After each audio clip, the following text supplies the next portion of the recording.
नमस्कार। आप सभी बीए पार्ट प्रथम वर्ष के विद्यार्थियों का आज के व्याख्यान में पुनः स्वागत है। आज हम हमारी जो सेकेंड यूनिट की अंतिम अवधारणा है नातेदारी, उस पर आगे चर्चा करने जा रहे हैं। नातेदारी के संबंध में हम नातेदारी की अर्थ, परिभाषा, विशेषताओं और भेद की व्याख्या पिछले व्याख्यान में कर चुके हैं और पिछले व्याख्यान में हम नातेदारी की श्रेणियों की प्रारंभिक चर्चा भी कर चुके थे। आज के व्याख्यान में हम नातेदारियों की श्रेणियों की विस्तृत चर्चा करेंगे और उसके पश्चात नातेदारी की जो वर्गीकृत संज्ञाएं हैं उस पर भी चर्चा करेंगे। सबसे पहले नातेदारियों की श्रेणियों की हम बात करेंगे। पिछले व्याख्यान में हमने कहा था कि नातेदारी की 4 श्रेणियां हैं। उसकी प्रथम श्रेणी है प्राथमिक नातेदारी। प्राथमिक नातेदारी के अंतर्गत प्राथमिक संबंधी आते हैं। इसमें कर्ता का सीधा संबंध होता है और इस प्रकार कुल इसमें 8 संबंधी होते हैं, जिनमें से 7 रक्त संबंधी होते हैं और 1 वैवाहिक संबंधी होता है। ये सभी संबंधी प्राथमिक संबंधी हैं, प्राथमिक श्रेणी के अंतर्गत आते हैं। ये 8 संबंध कौन कौन से हैं? इसके अंतर्गत हम देखेंगे कि सबसे पहला संबंध है पति का, दूसरा पत्नी का, और यह वैवाहिक संबंध है। इसके पश्चात पिता,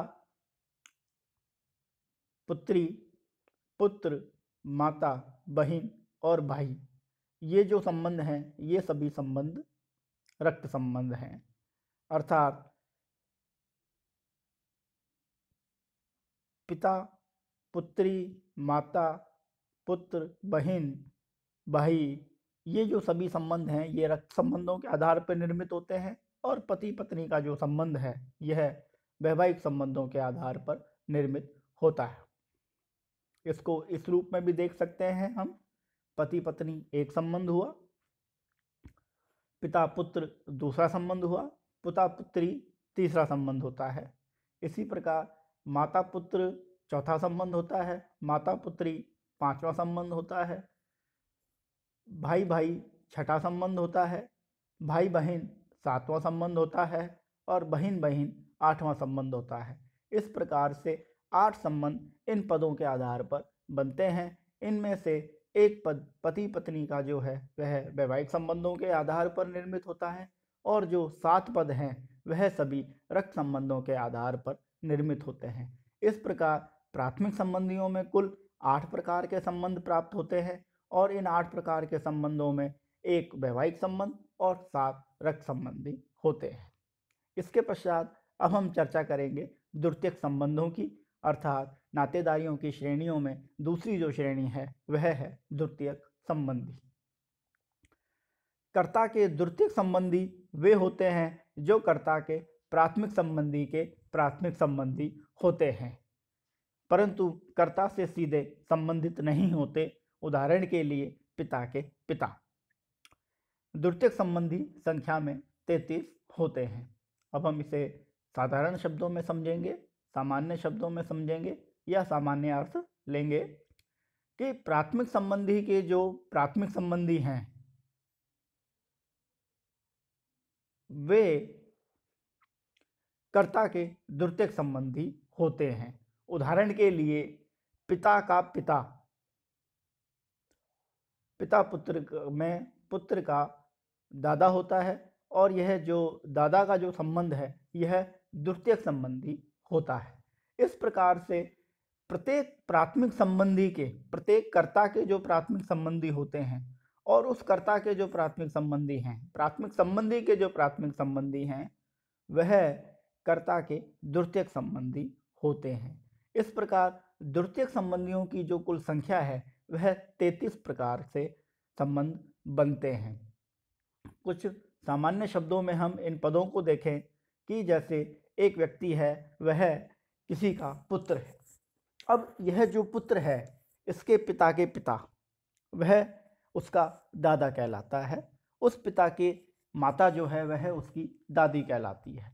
इस पिता का जो भाई है वह इसका चाचा कहलाता है और इस पिता की जो बहन है वह इसकी बुआ कहलाती है। इस प्रकार से ये जो 4 संबंध हैं, ये 4 संबंध इसके माता के आधार पे भी बनते हैं, अर्थात माता के पिता नाना, माता की माता नानी, माता का भाई मामा और माता की बहन मौसी। इस प्रकार से ये 4 संबंध यहाँ बनते हैं और उधर भी 4 संबंध बनते हैं। अब उधर भी जो पिता के पिता का जो भाई है वह इसके काका जी के संबंध में आते हैं और इसी प्रकार जो इसके जो चाचा हैं उनके जो बच्चे हैं वह इसके चचेरे भाई बहन कहलाते हैं। और इस प्रकार से जो द्वितीयक संबंधी हैं वह कुल 33 प्रकार के होते हैं। अब हम तृतीयक संबंधी की चर्चा करेंगे। नातेदार की श्रेणियों में जो तीसरी श्रेणी है वह तृतीयक संबंधियों की है।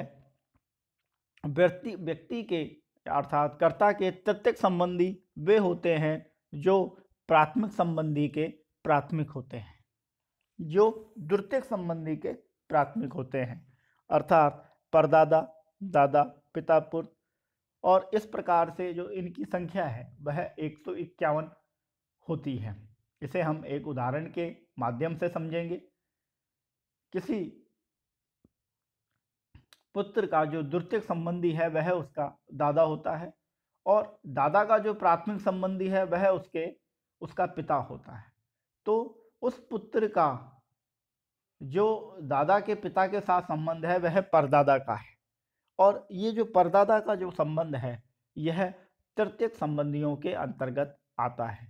इसी तरह परदादी, परनाना, परनानी, इस तरीके से जो द्वितीयक संबंधियों के जो प्राथमिक संबंधी हैं वे सभी तृतीयक संबंधी कहलाते हैं। इस तरह इनकी जो संख्या है उनकी संख्या द्वितीयक संबंधियों की तुलना में बहुत अधिक हो जाती है। इसलिए मर्डॉक नामक मानवशास्त्री ने इनके जो पद हैं वह 151 बताए, अर्थात तृतीयक संबंधी 151 पद वाले होते हैं। और इसकी जो सामान्य या सरल शब्दों में जो परिभाषा है, जो अर्थ है, वह यही है कि कर्ता के द्वितीयक संबंधियों के प्राथमिक संबंधी तृतीयक संबंधी कहलाते हैं। इस तरीके से नातेदारी में जो तृतीयक संबंधी हैं इनको समझा जा सकता है।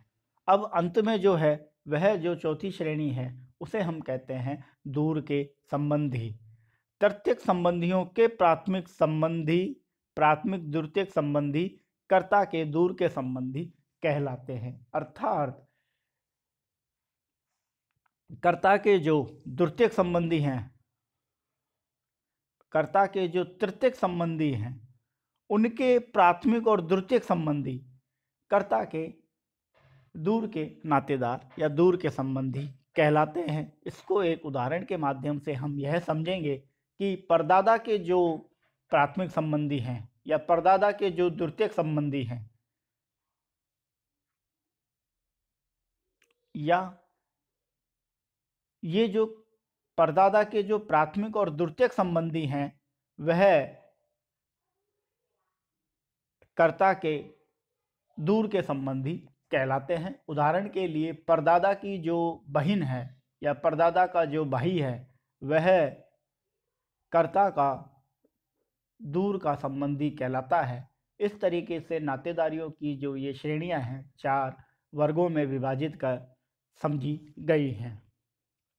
इसके पश्चात अब हम नातेदारी संज्ञाओं की बात करेंगे, संबंध संज्ञाओं की बात करेंगे, अर्थात संबंधों को किन किन नामों से, किन किन शब्दावलियों से हम ज्ञान प्राप्त करते हैं, संज्ञान प्राप्त करते हैं। सबसे पहले व्यक्तियों में परस्पर संबंध होते हैं, वे एक दूसरे से आयु, लिंग, पीढ़ी आदि के द्वारा संबंधों में बंधे होते हैं। मॉर्गन ने न्यूयॉर्क की इराक्विस जनजाति का गहन अध्ययन किया और नातेदारियों के अध्ययन को दो वर्गों में विभाजित किया है। अर्थात माने हुए अंतर्राष्ट्रीय मानवशास्त्री मॉर्गन ने न्यूयॉर्क की इराक्यूस जनजाति के अध्ययन के आधार पर नातेदारी की संबंध संख्याओं को वर्गीकृत किया है। ये जो दो प्रकार हैं, इसके अंतर्गत सबसे पहले वर्गीकृत संज्ञाएं आती हैं और उसके पश्चात विशिष्ट संज्ञाएं आती हैं।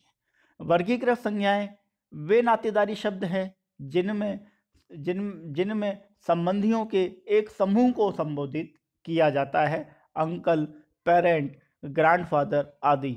अर्थात वर्गीकृत नातेदारियों के अंतर्गत वे नातेदारी शब्द आते हैं जिनमें संबंधियों के एक समूह का ज्ञान होता है, जिससे एक समूह की चेतना मानव के मस्तिष्क में आती है। उदाहरण के लिए अंकल एक समूह का नाम है। एक समूह में 5 व्यक्ति बैठे हैं और पांचों को हम अंकल के नाम से संबोधित करते हैं। इसी प्रकार पेरेंट्स के अंतर्गत माता पिता और उसके बच्चे के अभिभावक, जो माता पिता के भी पिता हो सकते हैं, वो आता है। अर्थात यह एक समूह को संबोधित करने वाला शब्द है, इसीलिए ये वर्गीकृत संज्ञा कहलाती है। इसी प्रकार ग्रैंडफादर भी एक समूह को संबोधित करने वाला शब्द है, इसीलिए इसे वर्गीकृत संज्ञा के रूप में हम मानते हैं। मॉर्गन ने इसे माना है। इसके बाद आती है विशिष्ट संज्ञाएं। विशिष्ट संज्ञाएं नातेदारी की वे संज्ञाएं हैं या शब्द हैं जो एक विशिष्ट संबंधी के लिए प्रयुक्त की जाती हैं। अर्थात किसी भी पद का विशिष्ट नाम जो है वह विशिष्ट संज्ञा के अंतर्गत आता है। इसका जो उदाहरण है वह हम लेते हैं माता, पिता, पुत्र व पुत्री। अर्थात यह केवल एक ही व्यक्ति को शोभित करने वाला पद है, किसी भी समूह को प्रदर्शित नहीं करता है। इसीलिए माता शब्द, पिता शब्द, पुत्री शब्द, पुत्र शब्द, भाई शब्द, ये सब शब्द विशिष्ट संज्ञाओं के अंतर्गत संज्ञान में आते हैं। इस तरह मॉर्गन ने न्यूयॉर्क की इराक्यूस जनजाति के अध्ययन के आधार पर नातेदारियों की जो संबंध संज्ञाएं हैं उनको दो भागों में विभाजित किया। पहली है वर्गीकृत संज्ञाएं और दूसरी है विशिष्ट संज्ञाएं। इस तरह वर्गीकृत संज्ञाओं में एक समूह का बोध होता है और विशिष्ट संज्ञाओं में समूह का बोध ना होकर एकलता का भाव सामने आता है। इसके पश्चात अब हम क्रॉबर के द्वारा जो नातेदारी की संज्ञाओं को है वह भिन्न भिन्न लक्षणों के आधार पर वर्गीकृत किया गया है। क्रॉबर ने बताया कि आयु के आधार पर भी नातेदारी की संज्ञाओं का वर्गीकरण किया जाता है। उन्होंने उदाहरण दिया कि यदि किसी कर्ता के पिता का अगर कोई बड़ा भाई है तो उसे ताऊ के रूप में वर्गीकृत किया जाता है और छोटे जो भाई है उसको चाचा के रूप में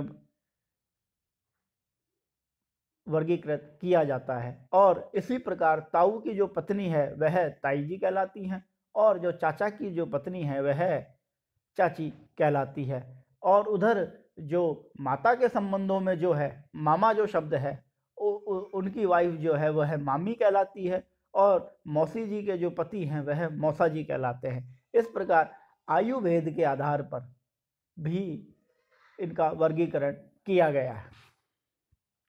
दूसरा है लिंग भेद के आधार पर। लिंग भेद के आधार पर क्रॉबर का कहना है कि जैसे पुत्र और पुत्री का जो वर्गीकरण है वह लिंग के आधार पर किया गया है, इसी प्रकार पति और पत्नी का जो वर्गीकरण है वह भी लिंग के आधार पर किया गया है। क्रॉबर इसके बाद कहते हैं पीढ़ी भेद के आधार पर भी संज्ञाओं का वर्गीकरण किया जाता है। उन्होंने कहा कि जैसे दादा और नाना जो पदनाम हैं नातेदारी शब्द में वह पीढ़ी भेद को पीढ़ी के आधार पर निर्मित किए गए हैं। इसके बाद क्रॉबर कहते हैं कि वैवाहिकता के आधार पर भी नातेदारियों की संज्ञाएं वर्गीकृत की जाती हैं और उन्होंने कहा कि नातेदारी संज्ञाओं के अंतर्गत वैवाहिक संबंधी और रक्त संबंधी दोनों आते हैं, जिनके बारे में हम बात कर चुके हैं। इस तरह आज के व्याख्यान में हमने नातेदारी की श्रेणियों की चर्चा की, नातेदारियों की संबंधी संज्ञाओं की चर्चा हमने आज की है। आज के व्याख्यान में हम इतना ही अध्ययन करेंगे। धन्यवाद।